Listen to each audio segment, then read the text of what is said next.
नमस्कार, बहुत बहुत स्वागत है आप सभी का। आप देख रहे हैं एनएमएफ न्यूज, आपके साथ मैं हूं नम्रता चौधरी। आज एक बार फिर से बात करेंगे राजनीति के सबसे बड़े पलटू राम बनने वाले डोनाल्ड ट्रंप की। मतलब इस आदमी ने अपनी क्रेडिबिलिटी खो दी है। मेरे साथ विदेशी मामलों के जानकार निपुण जी जुड़े हुए हैं। सबसे पहले आपका स्वागत कर लेती हूं सर।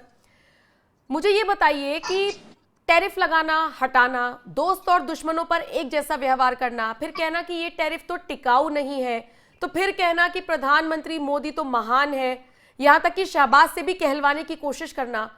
मतलब जितनी ज्यादा बार इन्होंने पलटी मारी है इस वाले कार्यकाल में, इससे पहले ऐसा कभी नहीं देखा गया।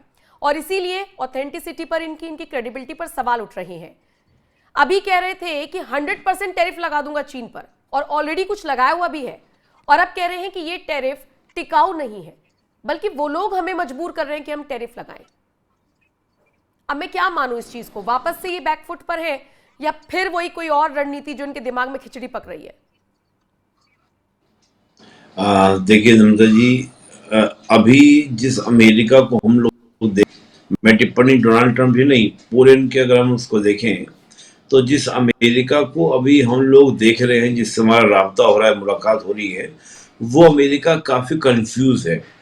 उसको लग रहा है कि मेरे हाथ से सारी पावर जो है वो छीनी जा रही है, इसलिए वो बहुत अग्रेसिव भी है और काफी भी है। आज अमेरिका के ऊपर कर्ज बहुत ज्यादा है। अपने जो गवर्नमेंट एम्प्लॉइज है उनको दे नहीं पा रहा है। तमाम तरह की मुसीबतों में घिरा हुआ अमेरिका है। महंगाई, वहां पर सब चीजें हो रही हैं।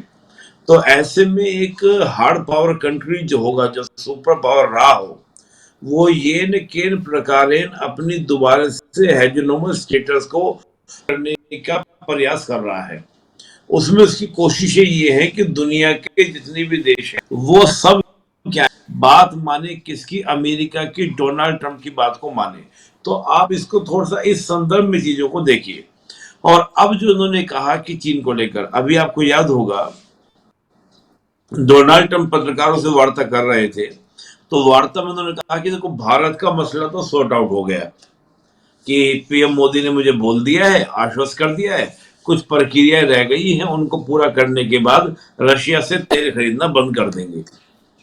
हालांकि भारत सरकार की ओर से अभी कोई ओपनली टिप्पणी नहीं आई। हालांकि हमारे जो विदेश मंत्रालय के प्रवक्ता है रणधीर जायसवाल, उन्होंने इस पर टिप्पणी जरूर की थी कि भाई, हम अपनी ऊर्जा की जो दीर्घकालीन जो हमारी आवश्यकताएं हैं, हम उनको क्या करेंगे, प्राप्त करने का प्रयास करेंगे, और कैसे भी हो सके उनको हम क्या करेंगे, उपलब्ध करेंगे, इनकी प्राप्त करेंगे।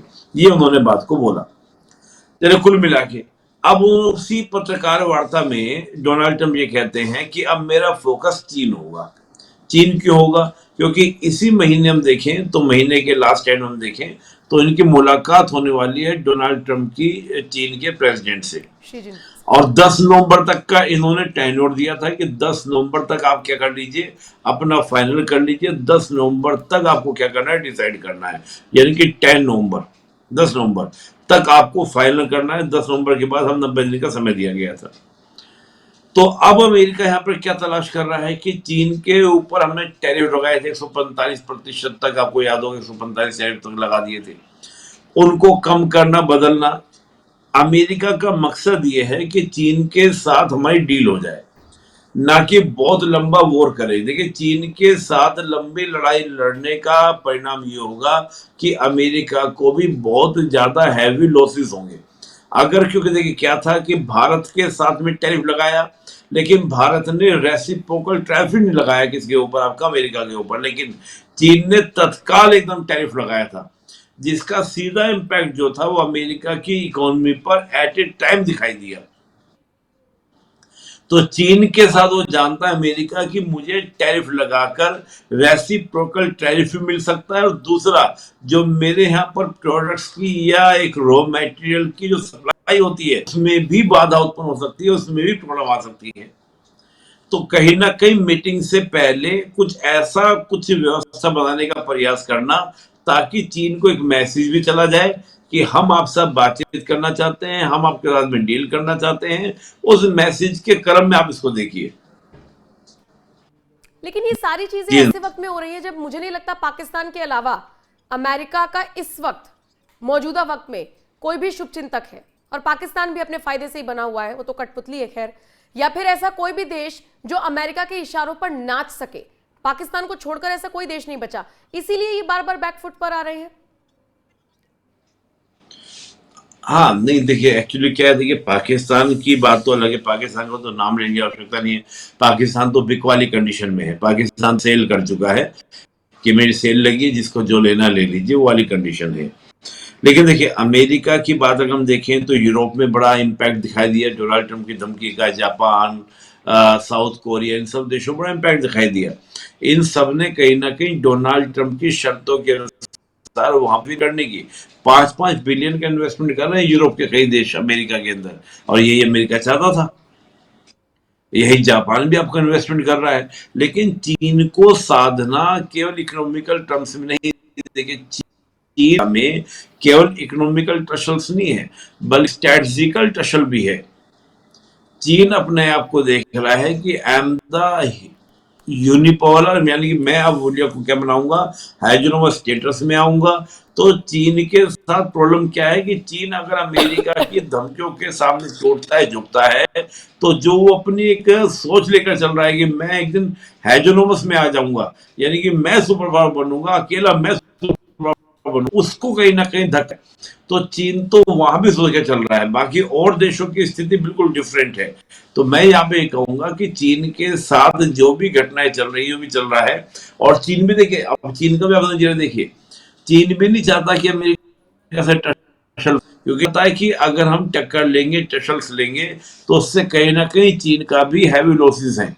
और चीन के मुझे प्रेसिडेंट याद है, पिछले दिनों उन्होंने एक बात, बड़ी इंटरेस्टिंग बात कही थी कि उन्होंने ये कहा था कि अमेरिका को मैसेज ये दिया था कि दुनिया के पास में इतने रिसोर्सेज हैं कि हम दोनों देश मिलकर क्या कर सकते हैं, उसको यूज कर सकते हैं।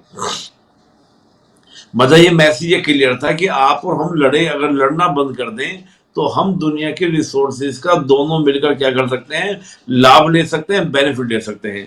तो मैं उस सीक्वेंस में उस चीजों को देख रहा हूं। तो आप भी उस चीज को देखिए, समझिए कि अमेरिका और चीन के बीच में चल क्या रहा है। जी। मतलब कुल मिलाकर हम अमेरिका को जब देखते हैं या डोनाल्ड ट्रंप की बात करते हैं, तो वो तो अमेरिका फर्स्ट की नीति पर काम करते हैं, इसी इंटेंशन से वो आगे बढ़ते हैं।